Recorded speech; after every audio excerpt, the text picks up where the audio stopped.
Hello, everyone. This is Rob Golfi with Remax, the Golfi team. Welcome to the Golfi Real Estate Show with host now today, Carl Dockstader, filling in for Stephanie Vivier. And Happy New Year to everyone out there. It's the first show of the year. And this is a real estate show that we're going to bring a lot of things to you and what's going to be happening. So, Carl, how's it going out there? Things are going really well. I had a great restful New Year. I am excited to learn a lot about the housing market from the expert in our territory. So anyway, a lot of things people want to know is predictions and what my thoughts are and everything else like that. And it's been a crazy 2.5 years since I'd say probably I'd say May, June of 2022 till this point. The market has been like, there's so many changes that happened.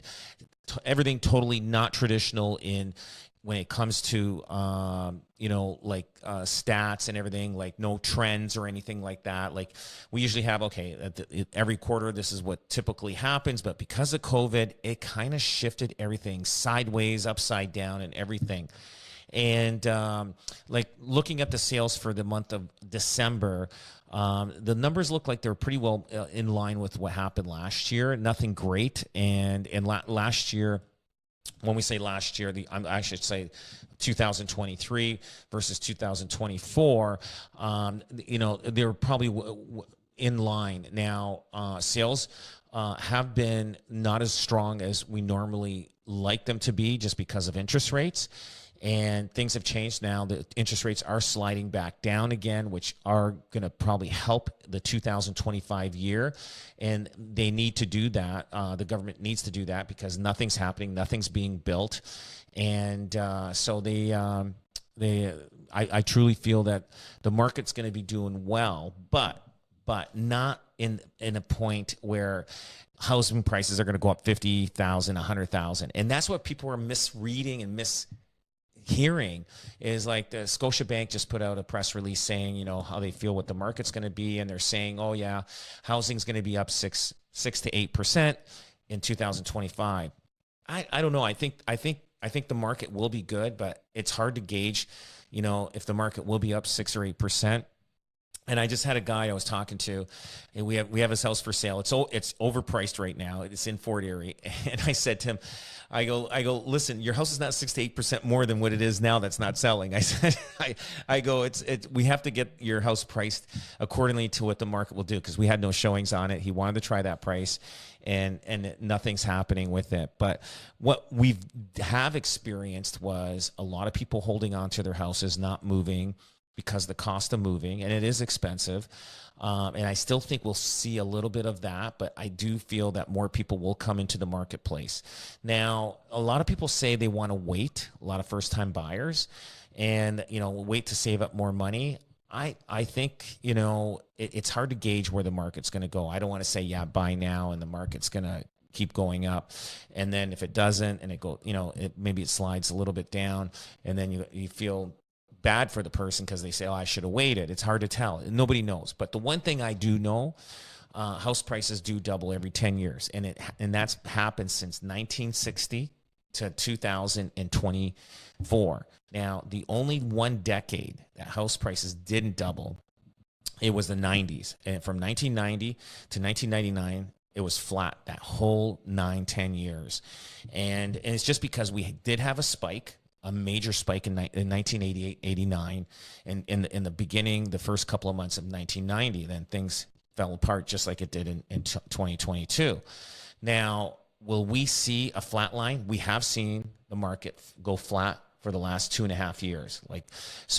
But will it be as long as 9-10 years? I don't think so. I do feel that we're in a faster, rapid market than we were in the 90s. And so I do feel timing is good for buyers to come into the market looking for a house. Even right now, in certain areas in Southern Ontario, there are some good opportunities that you can actually buy, especially the higher end markets. There's good opportunities there to really negotiate and get a good deal. And then you can almost flip the house in 3 months to a certain level. But there are opportunities out there. And but yeah, I do feel the trend is going to pick up, but I don't know how much it's going to pick up in pricing and things like that. But I do know more transactions will happen. That's really helpful information. You've got a story here that I think is really interesting for our listeners. Well, you know what it is. I'll tell you. This is actually the lack of a realtor. So I'm over the holiday season. I was talking to this friend, and they said that they were looking at buying a car. Okay, and this is how tough sales are for real estate. This is no different than car salespeople.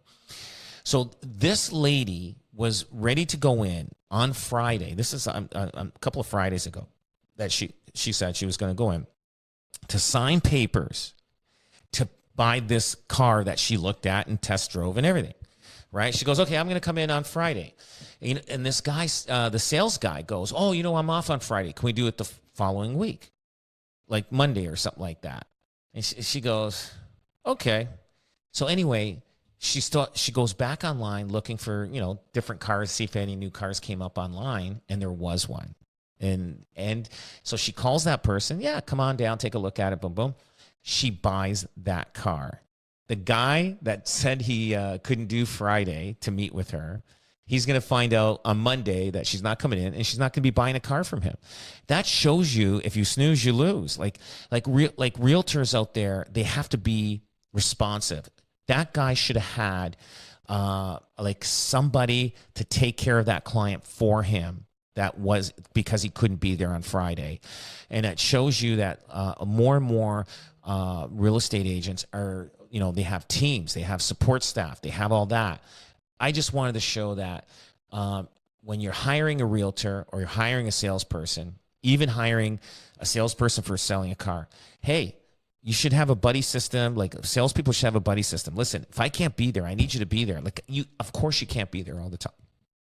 So the thing is, you got to find a realtor that has a buddy system, a team, people that can be supportive, that they're always there for you. Basically we always say 24/7, but it's 16 hours a day. They're there for you regardless. So that's the key factor. And I just wanted it was a great story. And I just said, yeah, that's so relatable even to the real estate sales. If your realtor can't be there for you, and if they don't have somebody that can help you to see something or write something up, because you're going to lose that. Either you're going to lose the house that you want, or you're going to change minds and use a different salesperson. So I thought it was a great story. And I'm sure people feel that way. If nobody's willing to help me, I'm going to go elsewhere. And I get it. No, that makes sense. That for sure. I mean, that's the kind of market that we're in, and I mean, you're out there, right? Oh, for sure.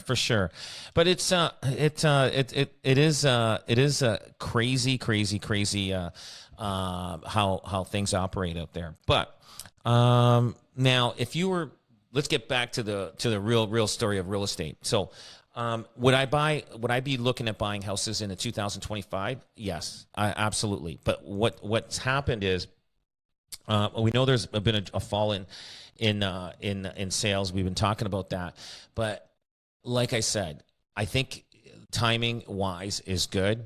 We're flatlined. Will it go up? It's hard to tell. I do feel that if you are looking to save more money, let's say like this one young couple, they want to wait till they save $100,000 to buy a house. They probably can buy it with $50,000. And they should just do it and get in there. You can buy $1 million house with $50,000 down. I mean, there's land transfer tax and everything else on top of that, but you can do that. You don't have to wait for $100,000 because and that difference can make, if you wait another year, who knows if the market does go up. Scotiabank, they predicted 6 to 8%.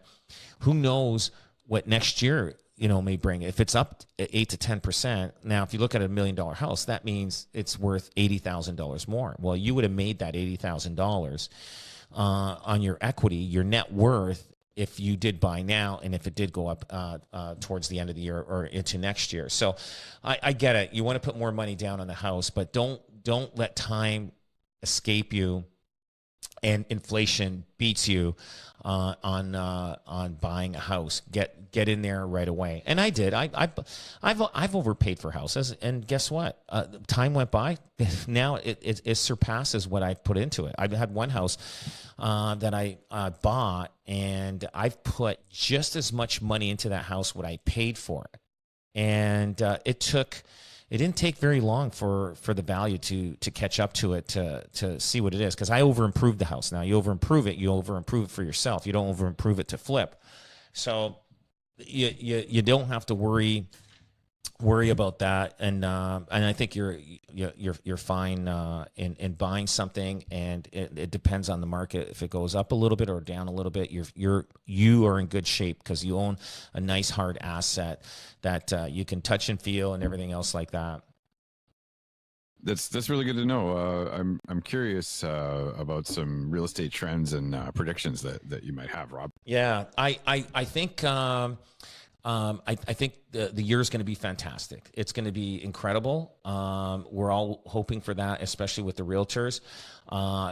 I think the government is predicting that's going to be busy. Like it's amazing how the economy will go when people purchase a house. Like when a transaction happens, it's not just the realtors. What happens is somebody buys a house. What they do when they move into this house, okay, they got movers to help them move in. They end up painting the house. They paint it themselves. They buy curtains. They buy blinds. They do the landscaping. It's amazing how the economic impact on one purchase will do when somebody buys a house, and because they do it. I remember when I first bought my house when I was young. I went to the paint store, got paint, started doing this, cleaning it up, and doing renovations. You try to do it yourself if you don't have the extra money. And then you're buying, you're going to the lumber yard and or the Home Depot or whatever, Rona, and just buying all the stuff that you need to improve the house that you want. Pride of ownership. And you'd be amazed, and if you calculated everything, what it does to the economy. And so every house purchased, it does boost the economy. Now, the only people that have been moving right now are the people that have to move. We saw a lot of people that wanted to upsize, downsize, where they thought about upsizing or downsizing their house. They just held on to it. They just said, you know what, the cost for moving, with penalties and everything on their mortgage and all that kind of stuff, it added up, and it just wasn't worth it. And the same thing is with people wanting to put a pool in their house, right? In their backyard. Is it worth buying a house with a pool or putting a pool in?